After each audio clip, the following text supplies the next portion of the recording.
The Favorite en 2018. On a vu la bande-annonce ensemble. On Puis se on a tenait fait... par la main. Ah Puis ouais? on était comme... Ah! Oh non, mais on a fait Ah ouais! Puis là, moi, j'étais accroché à ce réalisateur-là, j'avais hâte, mais là, j'étais OK, un film d'époque. Film de Ah. reine. J'haïs ça pour mourir. Ouais, la royauté. Dès qu'il y a des perruques, une robe. Ben, Je suis plus là. tout Je suis l'air plus là. victorien, tout ça, moi aussi, là, je suis vraiment pas là. Par contre, moi, je l'ai adoré. Et il a filmé ça différemment. Il a fait en sorte que... Parce qu'il y en a d'autres que j'ai aimés dans le passé. Oh oui. Tu sais, moi, Barry Lyndon, j'ai adoré ça. Mais je suis pas attiré par ce genre de film-là. Mais on dirait qu'il a trouvé sa voix dans un film de genre. Oui. Puis en plus, c'est biographique. Ouais. Cool, parce que c'est une histoire vraie. Ben, il l'a pas écrit, ça, là. C'est le seul depuis Dogtooth là, que lui et son collègue, ils n'ont pas écrit. Oui, c'est ça. Parce que c'est une histoire vraie, mais ce qui est... Puis ça, c'est l'autre. Moi, les films d'époque, histoire vraie, et là, tu me perds. Le film là, sur Stephen Hawking. Là. Ouais. Non, je vais écouter un documentaire rendu là. C'est ça. Anyway. Faut que tu m'amènes ailleurs. Puis c'est ça qui fait. Ben, c'est ça qu'il fait. Parce que tout le long, genre, parce que c'est la reine Anne, c'est l'histoire de la reine Anne, mais c'est comme une période précise. Là. C'est pas sa vie. On n'est pas dans le biopic de. Non. Elle est reine, puis c'est comme reine un peu un déclin, elle va pas bien. Non, c'est ça. Puis c'est tout le triangle, en fait, qui se crée parce qu'elle avait comme une. Je sais pas comment on l'appelle. Une servante. Comme, mais comme la plus, là, celle qui est tout le temps avec elle. Mm. Puis là, il arrive une nouvelle dans la cour, puis comme c'est tout le jeu de pouvoir. Fait qu'on est encore dans ces jeux de pouvoir, l'autorité, tu sais. Ouais. On est encore là-dedans, là, tu sais. Je comprends ce qui l'a attiré, même si c'est pas lui qui l'a écrit, là, tu sais. Fait que ça devient un triangle un peu, puis c'est le combat entre les deux courtisanes, en fait, les deux servantes pour être celle qui est auprès de la reine. Ouais. Parce que tu te rends compte que, ben, la reine, le gros problème mentaux, là. Ouais. Elle en perd de plus en plus. C'est plus elle qui dirige. Hein, c'est ça, mais c'est pour ça moment. que l'idée d'être. Tu sais, des fois, tu es. Ah, je suis une servitante, mais une servante, ça va. Whatever. J'ai de la misère. Mais je suis tout le temps avec elle. Fait que tu te rends compte que c'est un pouvoir, de pousser des affaires. Tu sais, puis, fait que là, c'est là que le jeu, c'est bien intéressant. Puis l'affaire, c'est que moi, j'étais comme, la reine Anne, OK, elle a existé, mais j'étais sûr que c'était comme pas une fantaisie, mais un genre de. On développe quelque chose qui aurait peut-être pu se passer. Ouais, c'est ça. Puis genre, c'est correct, tu sais. Puis après ça, je fais, non, c'était. Ça s'est passé. Ça s'est passé. Ouais.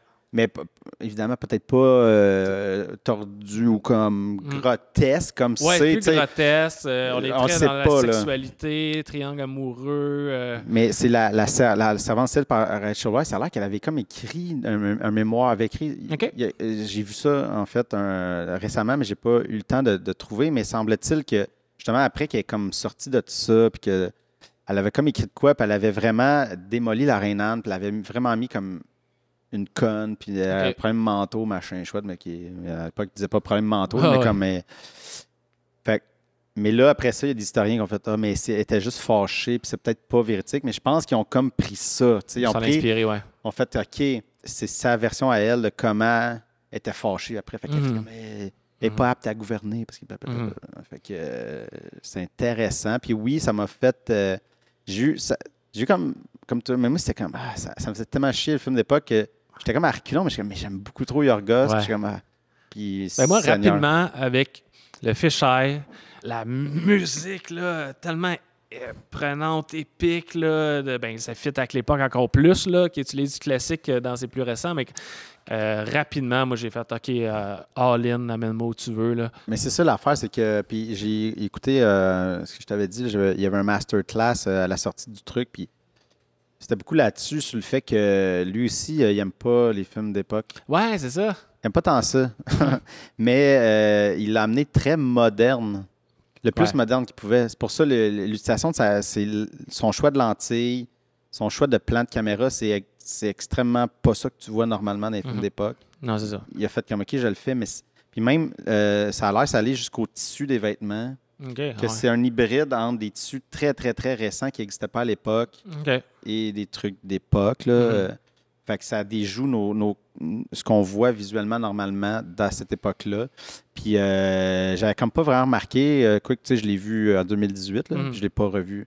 Mais, tu sais, il disait, c'est ça, ils ont tout enlevé la couleur. Tout le monde est habillé en noir et blanc. OK. Il disait vraiment la seule couleur, c'est quand ils sont comme à l'espèce de pas la cour, là, mais l'espèce de parlement, mais il y a comme du bleu puis du rouge. Okay. Mais sinon, là, on a essayé d'enlever le plus de couleurs possible, d'être justement dans pas le « je suis la reine ». Non, c'est plus drabe. Ma robe. Plus, il s'en fout. Puis, de toute façon, tout son cinéma là-dessus, comme on dit, il essaie d'enlever les émotions. Il essaie d'avoir des décors très sobres, beige, tout ça. Puis là, c'est comme... Tu le pitches dans un truc d'époque, tu sais, souvent, on va montrer les robes, puis les danses. Puis tu sais, même quand il y a le banquet, c'est brun, c'est c'est noir, c'est sombre. C'est sombre. Il y a presque pas de lumière, c'est comme juste le feu qui est clair quasiment. Puis les chandelles, puis c'est comme, c'est dark. Quand ils sont dehors, puis ils font du tir, c'est tout le temps nuageux. Fait qu'il essaie le plus possible de justement tout enlever l'artifice de ce genre-là. Puis lui, c'est mettre l'accent sur l'histoire tout le temps. Je pense que c'est ça son but. On dirait qu'il enlève tout ce qui peut distraire le plus possible. C'est ça que je veux raconter. Je dirais pas que c'est mon préféré. Mais c'est dur à dire. C'est vraiment dur à dire. Parce que c'est, mettons, je vais enlever Cannon. J'ai aimé Cannon, mais Cannon mais dans Lobster, dans les 3 The Killing, là, puis The Favorite, c'est quand même 3 bébites différentes. Là. Ah ouais, c'est tête, là. Mais c'est 3 films complètement différents. Ah oui, aussi, oui. Mais pas si différents parce que son empreinte est là tout le temps. Mais comme... Je fais comme... C'est dur à dire, là. Mais moi, c'est plus une bataille de Killing Lobster, peut-être. Mais Favorite, j'ai jamais aimé un film d'époque de même. Exact. Fait que c'est peut-être mauvais signe si vous aimez les films d'époque. Oui, peut-être. Mais en même temps, non, je pense que ça peut plaire quand même. Il disait qu'il s'était inspiré de Cris chuchotement, Cries and Whispers de Ingmar Bergman puis Amadeus là, pour... il a trippé sur Amadeus, il en parlait dans le truc. Barry Lyndon est revenu une couple de fois dans la discussion puis il était comme je ne veux pas en parler. Ça a l'air qu'il... Il y avait trop peur des comparaisons? Ou Ouais, ben en fait, en le faisant, il avait comme interdit à tout le monde de mentionner. C'est comme on le fait, mais on oublie. Que ça existait, c'est ça. On oublie que tout a existé, comme on fait notre affaire. Puis c'est ça. C'est comme pour que ça. Parce qu'à un moment donné, c'est ça. Il y a eu d'autres films avant, il y a eu d'autres trucs d'essayer de montrer le côté débridé. Mais tu sais, Amadeus, moi je l'ai vu, j'avais 12 ans. Mais j'avoue que y a les flashs de scène, je comprends comme son... C'est très glauque Amadeus, c'était comme sale. J'ai pas vu encore, par contre. Mais je pense que j'aimerais ça, c'est... Mais écoute, tu sais, j'avais 12 ans, j'avais fait... c'est parce que c'est... Mais j'avais aimé ça parce que Mozart, il est dégueulasse, puis comme... c'est sale, c'est pas propre, tu sais, puis j'avoue que c'est un peu ça, tu vois le côté comme... Parce que c'était pas propre, là. Sûrement tout le temps, là. Ben non, c'est ça. C'est qu'on nous, on se les fait à travers des films, des histoires. Les couronnes, l'art. C'est ça, tout beau, mais c'est très grotesque, là. Exactement. Il y a ça. Mais ça le montre dans The Favourite. Mais ça, Emma Thompson, je dis Thompson tout le temps, mais Emma Stone. Pas Emma Watson. Il y a trop d'Emma, là, au cinéma. Mais donc, c'est ça. Tu sais, avant qu'elle se rapproche de la reine, au tout début, là, elle est pitchée dans le bout, elle se fait laver dans un bain dégueulasse, ça se fait frotter. Tu sais, c'est trash, là, quand même, là, tous les dessous, là. Mais moi, je pense que c'est mon préféré, mais moi, je sais pas, j'hésite beaucoup avec The Lobster aussi. Mais...